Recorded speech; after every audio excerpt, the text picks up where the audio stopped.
김민재가 중요한 무대에서 너무나도 큰 실수를 연속해서 저지르며 남은 시즌에서 투엘 감독의 구상에서 아예 제외될 가능성이 높은 것 같습니다.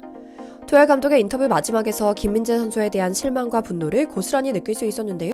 기본적으로 김민재는 너무 탐욕스러웠다. 안타깝게도 이런 실수는 대가를 치른다. 일은 벌어졌고 김민재는 감내해야 할 것이다 라는 말에 앞으로 남은 경기는 선발로 뛸 생각하지 말라는 마침표기도 했죠. 냉정하게 이야기해서 김민재 선수의 경기력이 좋지 못했기 때문에 할 말은 없었고요. 그런데 경기 장면을 다시 보며 한 가지 이상한 점을 발견합니다. 김민재 선수가 저지른 두 번의 크나큰 실책 중 첫 번째 상황에 김민재가 실책한 것으로 그림이 그려지는 상황 뒤에 쏙 숨어있는 진범이 발견된 겁니다. 다름 아닌 동료 수비수 키미이였는데요. 실제로 중계 화면 밖에서 김민재는 실책 직후 키미이와 몸싸움을 섞어가며 큰 소리를 지르며 싸우고 있는 모습이 영상에 담기기도 했는데요. 현재 전문가들은 약속된 세트 플레이를 키미이가 의도적으로 무시했고 약속대로 움직일 뿐이었던 김민재가 실점의 원흉이 되어 욕먹는 사이 숨어있었기 때문에 김민재가 분노한 것으로 보인다라는 분석을 내놓기도 했죠. 그리고 한 가지 더 의심스러운 정황이 발견됐습니다.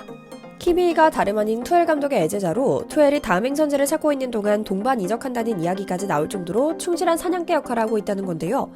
키미이가 투엘 감독의 지시에 따라 다이어가 더 빛나면서 동시에 김민재 선수가 무너지는 그림을 그리기 위해 의도적으로 김민재를 담근 게 아닌가 하는 시나리오는 충분히 가능성 있다고 볼 수 있는 상황이죠. 오늘은 김민재 선수 커리어에 5점으로 남아버린 레알 마드리드전 경기 중 관찰된 충격적인 중상모력의 현장에서 몸싸움을 벌인 김민재의 답답한 속사정을 전해드리려고 합니다. 먼저 저희 광화문 브리핑 구독 설정도 부탁드립니다. 저희는 고퀄리티와 꾸준함으로 승부보고 있는 채널입니다. 앞으로 더 폭발적으로 성장할 채널이니 속는 셈 치고 구독, 좋아요도 부탁드리고요. 남 탓하는 사람들은 공서공감을 막론하고 성공하는 꼴을 못 본다고 하는데요. 철저히 개인주의의 성과주의인 구라파 사람들도 투엘이 너무 심하다는 입장이긴 합니다. 사실 김민재의 출전은 투엘 입장에서는 울며 겨자 먹히긴 했습니다. 그런데 문제가 있었습니다. 기고만장한 에릭 다이어가 김민재 선수와 함께 수비 라인을 형성했거든요. 현재 미넨 전술에서는 다이어처럼 낄 때 끼고 빠질 때 빠지는 스타일로 설렁설렁 뛰며 남 탓하는 서양인 특유의 커뮤니케이션이 중요한데 김민재는 레알 마드리드전이라는 중요한 경기에서 이 실점에 모두 원인을 제공하고 말았습니다. 전반 24분 김민재가 비니시우스의 움직임을 제어하기 위해 함께 올라갔다가 넓은 뒷공간이 내주게 됐던 것이죠. 그때 마침 안타깝게도 이 공간으로 토니 크로스가 패스를 찔러 넣었는데 비니시우스가 공을 잡아 마무리하며 선제골을 터뜨렸고요. 두 번째 실점에서도 냉정히 이야기해서 김민재의 수비가 아쉬웠습니다.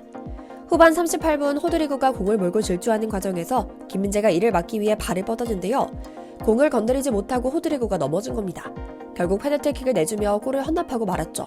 당연한 일이긴 하지만 투엘 감독은 분노합니다. 이날은 특히 거의 저격하듯이 매섭게 공격했는데요.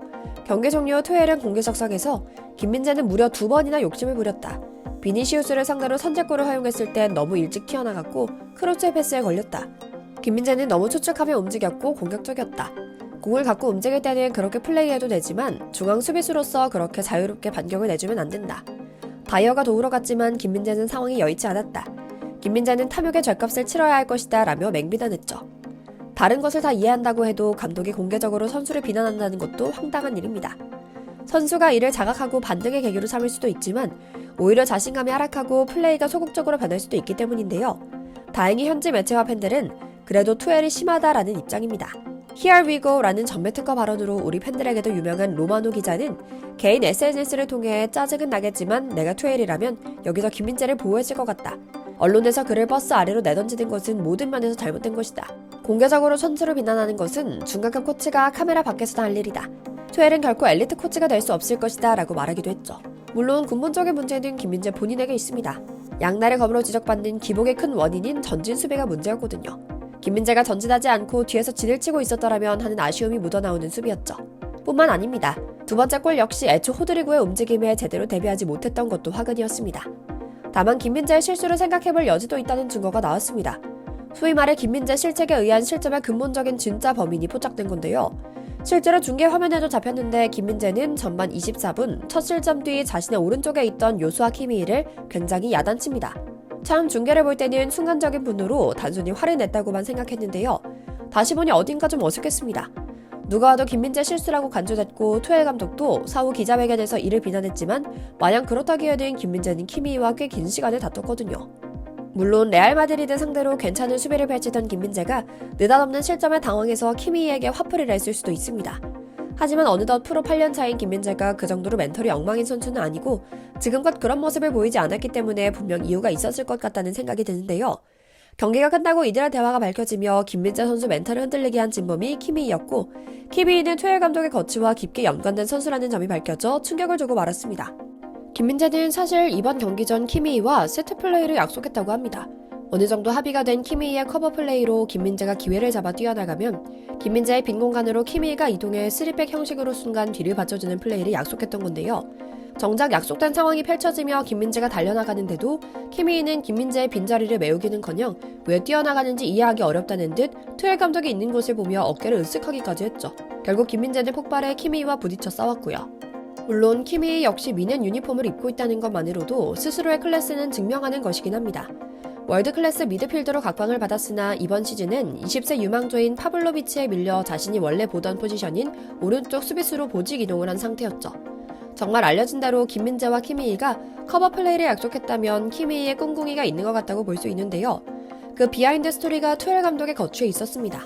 영국 현지 팀 토크는 투엘 감독이 잉글랜드 프리미어리그에 맨체스터 유나이티드로 이적할 수 있는 확률이 높다며 미넨에서 다이어와 키미이를 함께 데려올 것이라는 소식을 전했는데요. 이 두 선수 모두 미넨과의 계약이 1년 남았고 연장 계약에 대한 합의가 없는 상황이기 때문에 모든 면에서 착착 퍼즐이 맞춰진 것이었죠.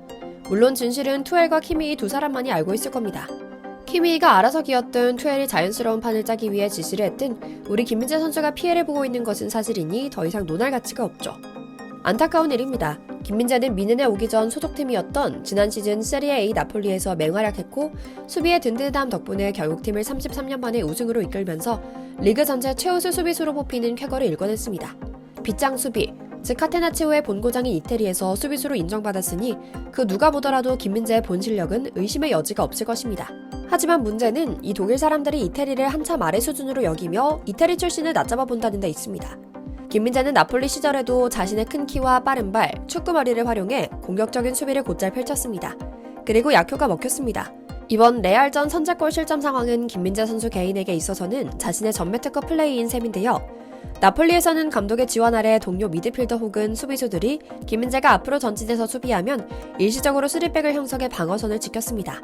수비형 미드필더 스타니슬라브 로보트카와 안드레 잠보 안기사, 오른쪽 수비수인 조반니 디 로렌초가 김민재의 빈자리를 전술적으로 잘 메웠죠. 김민재의 장단점을 누구보다 잘 알고 있는 루치아노 스팔레티 당시 나폴리 감독도 김민재에겐 큰 힘이었고요.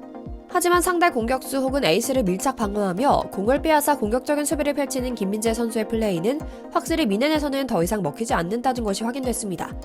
김민재 선수가 본인의 좁아진 입지를 다시 확보하기 위해 승부수를 던졌던 것이 아닌가 싶은데요. 김민재가 간과한 것은 미넨은 나폴리가 아니란 점이었습니다. 이번에 나타난 공격적인 수비에 대해 투엘 감독은 지금껏 여러 번 지적을 하며 마음에 들어하지 않았습니다. 미넨은 나폴리와 달리 선수들 기량이나 유명세, 자존심이 더 세서 무조건 김민재가 원하는 대로 수비하기도 쉽지 않기 때문입니다. 더군다나 믿었던 동료도 뒤통수를 치니 사면 초과인 상태일 겁니다. 김민재 선수, 그래도 몸 건강 마음 건강 잘 챙겨 다음 경기 준비하길 바랍니다. 응원하는 마음 가득 보내며 오늘 영상 마치겠습니다. 광화문 브리핑 구독, 좋아요도 부탁드리고요. 오늘도 시청해주셔서 감사합니다.